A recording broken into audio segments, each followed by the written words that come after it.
Michael Levy and Ratan Chadha, co-founders, CEO, and lead investor of citizenM, set out in 2007 to create a blue ocean in the hotel industry. They aimed to capture the growing mass of frequent travelers, what they called mobile citizens, whether they were traveling for business, a weekend shopping excursion, or a short vacation.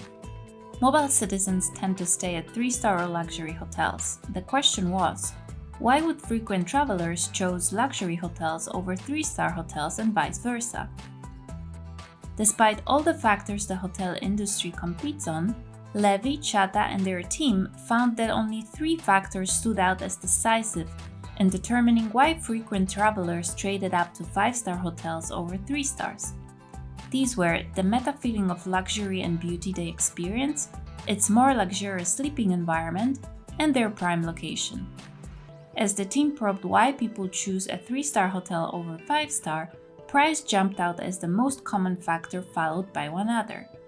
5-star hotels often felt too formal and pretentious. They also discovered that customers of 5-star and 3-star hotels didn't see the front desk, concierge service, bellhops, room service, or doorman as key to their purchase decision. With these findings, Levy and Chadha set out to combine the best of both strategic groups and eliminate and reduce everything else, opening up a new market space of affordable luxury. citizenM reduced room size without a real impact on value, as people rarely stayed in their rooms much. With all these cost savings, citizenM could focus on offering prime locations with luxurious sleeping environments by furnishing room with extra large king beds, fine linens, good sound insulation, big fluffy towels, and amazing showers.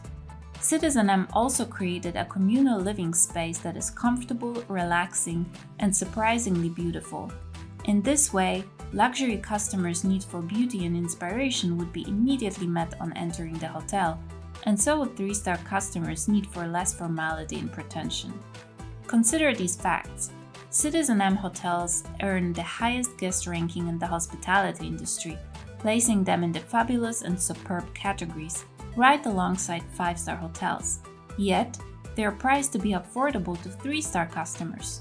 The result is an average occupancy rate of 90% across its hotels.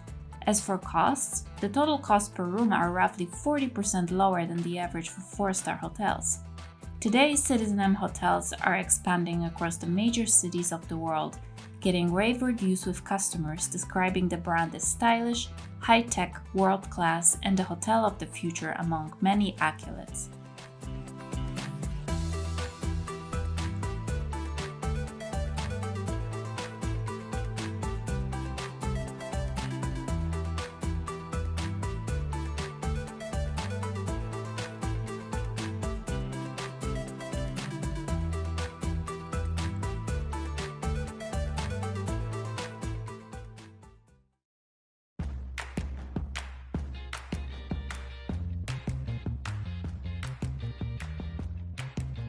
Comic Relief is a UK charity formed in 1985.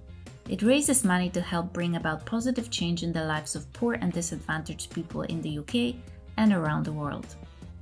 The highlight of Comic Relief is Red Nose Day, an event held once every 2 years when little red noses are sold throughout the country and people hold fun events and do silly antics to raise money for charity. In less than 20 Red Nose Days, Comic Relief has raised more than £1 billion in the UK alone, equivalent to around $1.3 billion US. When Comic Relief started, the UK charity fundraising industry was a red ocean of intense competition. There were thousands of charities with many overlapping causes, including more than 600 cancer charities and 200 charities for the homeless just in London.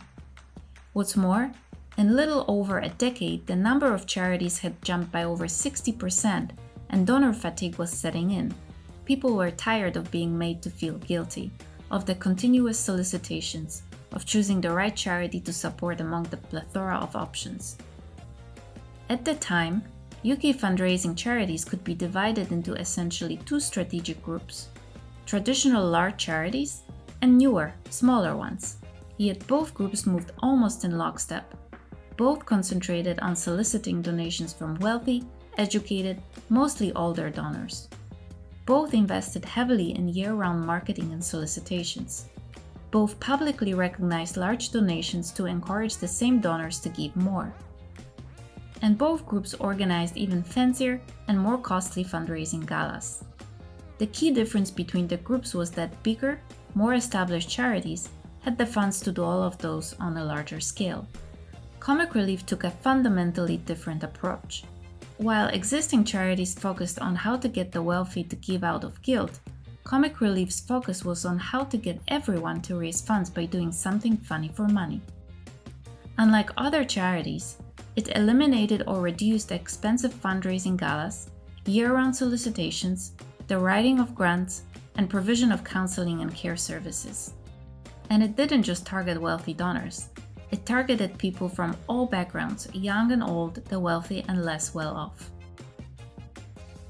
With some imagination and a bit of courage, anyone could make a major contribution, like the London travel agent with a reputation as a chatterbox, who got her friends to sponsor her to stay silent for 24 hours, raising over £500 for the charity.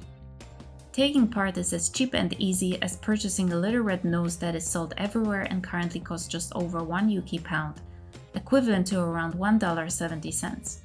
By creating community fundraising, where everyone gets the opportunity to go just a little bit crazy to raise money, including celebrities, Comic Relief creates a unique, inspiring event that attracts masses of people. And because Red Nose Day happens only once every 2 years, there is no time for donor fatigue to set in.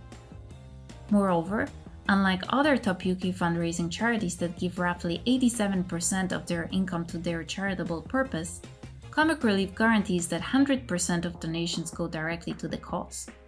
Comic Relief is able to guarantee this golden pound promise because everyone gives their time for free. As for marketing costs, they are zero thanks to all of the free word-of-mouth advertising generated by the zany activities held across the country on Red Nose Day. Today, Red Nose Day is almost like a national holiday with 96% brand awareness across the UK.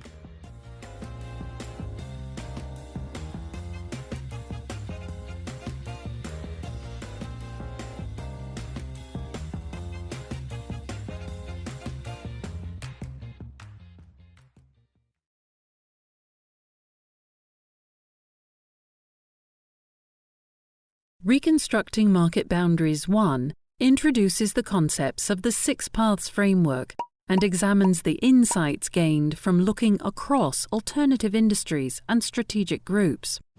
Path 3 looks across buyer groups. The person who uses a product or service isn't always the one who purchases it, and the purchaser might be influenced by yet another party. For example, in an office, the employee is the end user of a computer. The company pays for the computer, and the IT department influences what brand and specification of computer is selected. Competitors in most industries target one of the 3 buyer groups. Meanwhile, other groups across the buyer chain may have their own needs. A product that addresses these needs and desires can create new demand from across the chain of buyers. What is the chain of buyers in your industry? Does your industry typically just focus on a single buyer group? How can you shift your focus across different buyer groups to create new value? Path 4 looks across the scope of complementary product offerings. Most offerings focus solely on use, but for every product or service, there is a before, a during, and an after. In what context is your product or service used? Looking across complementary offerings can help you uncover and attract new buyers who had previously turned away from the industry due to inconveniences. What is the before, during, and after for your offering? Path 5 looks across the functional, emotional orientation of an industry. We use many products and services just for their function. We buy others because they make us feel good. Most industries are traditionally oriented towards one or the other. Basic watches are functional timepieces. Luxury watches are fashion statements. But some offerings challenge this thinking. Swatch offered a line of functional timepieces with stylish flair. As fashion accessories, they created new demand because people buy more than one to go with different looks. Does your business offer functionality or emotional appeal? How can you create new value by challenging the functional, emotional orientation of your industry? Path 6 looks across time. Fads are briefly popular and just as quickly forgotten. A trend, on the other hand, has 3 characteristics. First, it has a substantial impact on your business because it shapes what buyers value over time. Second, significant trends are irreversible. Once people shift, they don't go back. Third, trends have a clear trajectory. They lead to mass adoption, which drives the trend even further. These trends shape what buyers want and restructure business models. Most businesses only recognize a trend after it has gained momentum. Their offerings are reactionary and cater to established demand. If you observe trends early enough, you can create offerings that will cater to and even shape future demand. What trends have a decisive impact on your industry and have a clear trajectory? How can you use the observations of trends across time to unlock unprecedented utility for your buyers? We have talked about 6 conventional market boundaries that limit our imagination. You can use the 6 Paths framework to expand your perspective and think across each of these boundaries rather than being limited by them. Which of these pathways apply to your business or work? Do you find your creative thinking confined by convention along any of these pathways? What insight might you uncover by looking across them?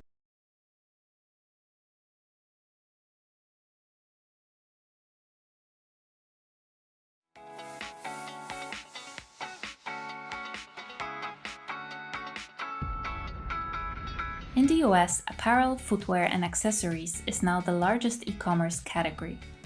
It is also intensely competitive. Almost all online retailers focus on offering low prices, fast delivery, and easy returns.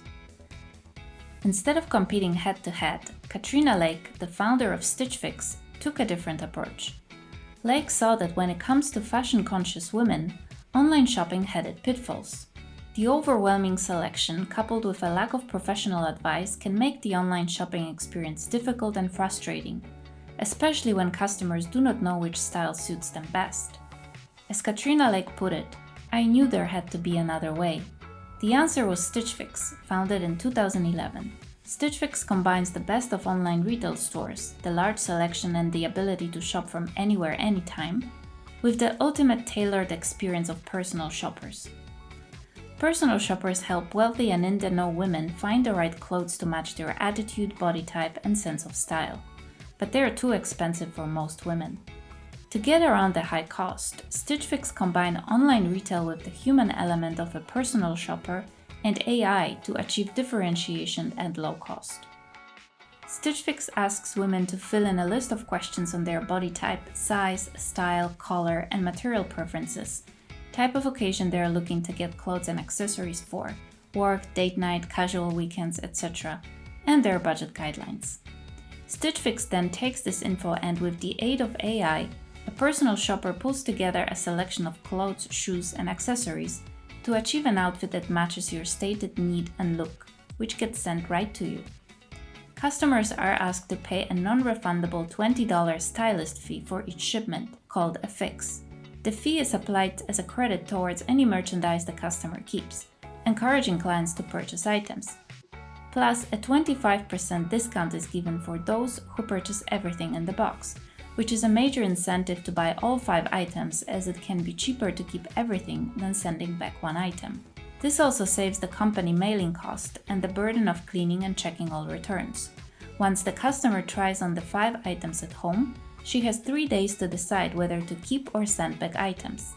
Returns are easy. Simply slip the items into the prepaid mailing envelope and drop it into any USPS mailbox. Stitch Fix opened a new market space and has grown into a multi-billion company.